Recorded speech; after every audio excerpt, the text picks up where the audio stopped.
नमस्कार दोस्तों, स्वागत है आपका आपके अपने चैनल पर। आज हम एक ऐसे विषय पर बात करेंगे जो मशरूम उगाने वालों के लिए न केवल बचत करने वाला है बल्कि पर्यावरण के लिए भी बहुत अच्छा है। आज का हमारा विषय है how to reuse substrates for multiple mushroom cycles, यानी इस्तेमाल किए गए सबस्ट्रेट को दोबारा इस्तेमाल करके आप कई बार मशरूम की फसल कैसे ले सकते हैं। क्या आपने कभी सोचा है कि जब आपकी एक मशरूम किट से फसल कट जाती है तो उस बचे हुए सबस्ट्रेट का क्या होता है? ज्यादातर लोग इसे फेंक देते हैं, लेकिन मैं आपको बताता हूं कि यह एक खजाना है जिसे आप एक नहीं बल्कि 2, 3 या उससे ज्यादा बार भी इस्तेमाल कर सकते हैं। यह सबस्ट्रेट अभी भी थका नहीं है। इसमें मशरूम के माइसेलियम की शक्ति बाकी है। यह ठीक वैसे ही है जैसे एक बैटरी का पूरी तरह खत्म न होना।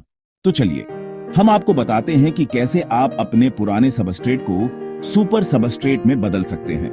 मैं आपको पूरी प्रक्रिया स्टेप बाय स्टेप समझाऊंगा और यकीन मानिए यह बहुत आसान है।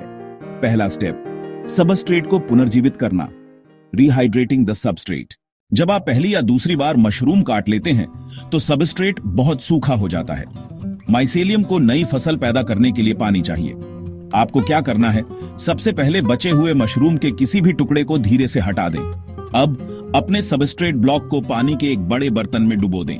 पानी का तापमान सामान्य होना चाहिए, न तो बहुत ठंडा और न ही बहुत गर्म। इसे लगभग 6 से 12 घंटे के लिए डुबोकर रखें। सबस्ट्रेट को पानी सोखने दें। यह प्रक्रिया सबस्ट्रेट को फिर से नमी से भर देती है, जो माइसेलियम को जागने के लिए जरूरी है। 12 घंटे के बाद सबस्ट्रेट को बाहर निकालें और अतिरिक्त पानी को पूरी तरह से बह जाने दें। अगर पानी रुका रहा तो फफूंदी मोल्ड लगने का खतरा हो सकता है।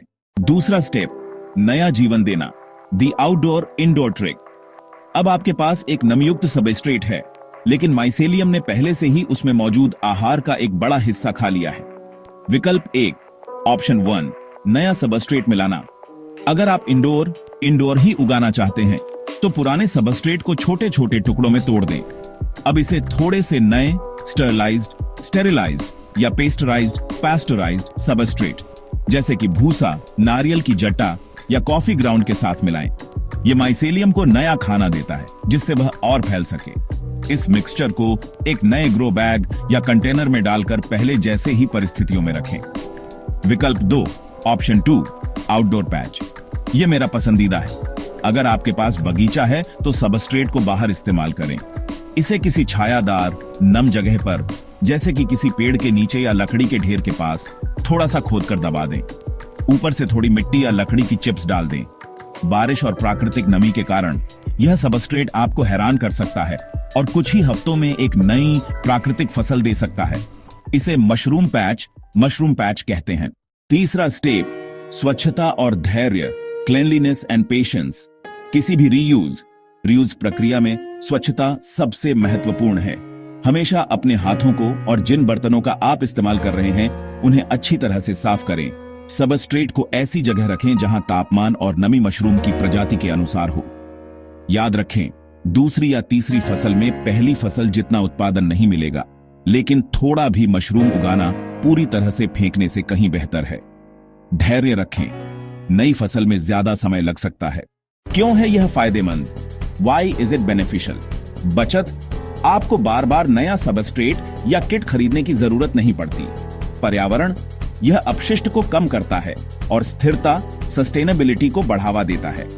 उपहार, अगर यह अब और मशरूम नहीं देता तब भी यह आपके बगीचे के लिए बहुत ही शानदार खाद, कंपोस्ट है। दोस्तों, मुझे पता है कि आप में से कई लोग अब मशरूम उगाने की सोच रहे होंगे या फिर एक अच्छी मशरूम किट कहां मिलेगी ये जानने को उत्सुक होंगे। मैंने नीचे डिस्क्रिप्शन में एक स्टोर का लिंक दिया है जहां आपको बहुत ही किफायती, अफोर्डेबल दामों पर उच्च गुणवत्ता वाली मशरूम किट मिलेंगी। चाहे आप शुरुआती हों या अनुभवी, आपको वहां अपनी जरूरत के हिसाब से सब कुछ मिलेगा। मेरी सलाह है, एक बार जरूर चेक करें। तो बस इस आसान तरीके से आप अपनी मशरूम की खेती को और भी ज्यादा टिकाऊ और फायदेमंद बना सकते हैं।